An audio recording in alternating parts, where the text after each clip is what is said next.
Why is it that some people always seem to have money while others struggle to make ends meet? It's not just about how much you earn. In 2026, it's more about how you spend what you have. Today, we are breaking down the 10 things poor Americans buy that the rich avoid at all costs. Stay until the very end, because point number 10 is the single biggest factor keeping people in the poverty cycle. Before we dive into the list, make sure to subscribe to our channel for more in-depth financial strategies. Number 1. Brand new cars. Most people think a new car is a sign of success. The wealthy know better. A new car typically loses 20% of its value in the first year alone. That's thousands of dollars gone instantly. It isn't just the initial drop in value. New cars often come with proprietary parts and dealership-only service requirements that keep you paying long after the purchase. Wealthy individuals are far more likely to buy late-model used cars, letting someone else eat that initial depreciation. The smart choice is to buy reliable used vehicles and invest the difference into assets that actually grow in value. Number 2. High-interest consumer debt. Carrying a balance on your credit cards is a financial emergency. In 2026, credit card interest rates average over 20%. This is essentially paying a tax for living beyond your means. A $5,000 balance costs you $1,000 every year just for the privilege of carrying that debt. The wealthy use credit cards as tools. They pay the balance in full every month to harvest rewards without ever paying interest. Focus on clearing all consumer debt before investing. Your interest rate is a guaranteed negative return. Number 3. Lottery tickets and gambling. This is often called a tax on those who struggle with math. Americans spend roughly $100 billion a year on the lottery. Most of that comes from households that can least afford it. Many of these purchases happen at the checkout counter, a quick, impulsive decision made in the heat of the moment. $20 a week on the lottery yields zero. Investing that same amount at 8% would grow to over $113,000. For the wealthy, the lottery is replaced by calculated risks in the stock market or real estate where the odds are in your favor. Stop buying hope and start buying assets. Automate your small investments to see real growth over time. Number 4. Excessive daily convenience spending. It's the coffee, the delivery apps, and the takeout that drain your margin. Food delivery services have exploded, but the fees and tips can double the price of a simple meal. These small $15 purchases seem minor, but they consume the exact margin you need for building wealth. Wealthy individuals treat dining out as a curated experience rather than a daily necessity. They meal prep to keep control. Cook at home more often and watch your bank account grow. Convenience is an expensive luxury you can often avoid. Number 5. Annual tech upgrades.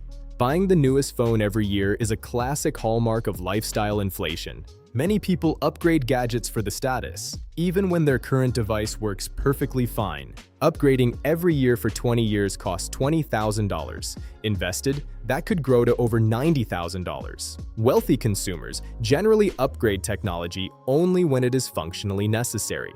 They view gadgets as tools, not identity. Keep your devices until they stop performing. The incremental upgrades are rarely worth the financial cost. Number 6. The subscription trap. In 2026, we are being billed to death by 1,000 small monthly payments. The average American pays for multiple services they don't even use. It's like paying a second rent for digital clutter.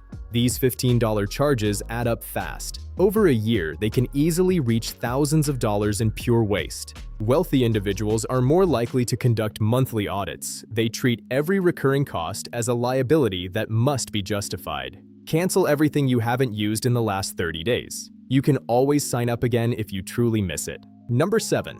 Low-quality disposable goods. This is known as the Boots theory of socioeconomic unfairness. Buying cheap items that wear out quickly actually costs you more over time than buying quality once. The poor person spends more to stay poorly equipped, while the wealthy person saves by investing in durability. The wealthy focus on buy it once, buy it right. They prioritize quality over quantity and avoid the replacement cycle. Save up to buy higher quality essentials. It's cheaper in the long run and provides a better experience. Number 8. Impulsive lifestyle inflation. As income rises, most people immediately upgrade their standard of living. New raises often lead to bigger houses and fancier vacations, keeping your net worth completely flat. If your spending rises exactly with your income, You will never build a cushion. You are just running faster on the treadmill. Wealthy individuals focus on capturing income increases. They direct raises into investments before they even hit their spending accounts. When you get a raise, keep your lifestyle the same and invest the difference. This is the fastest path to freedom. Number 9. Predatory lending and a buy now, pay later schemes. These services target those looking for instant gratification. BNPL services encourage overspending on non-essential items by making the price tag feel smaller than it is. They create your fake assets that take money out of your pocket every month instead of putting it in. Wealthy individuals avoid these debt traps, focusing instead on acquiring income-producing assets like dividend stocks. Avoid financing anything that doesn't make you money. If you can't afford to pay cash, you can't afford it yet. Finally, number 10. The lack of financial education. This is the biggest purchase you make with your time.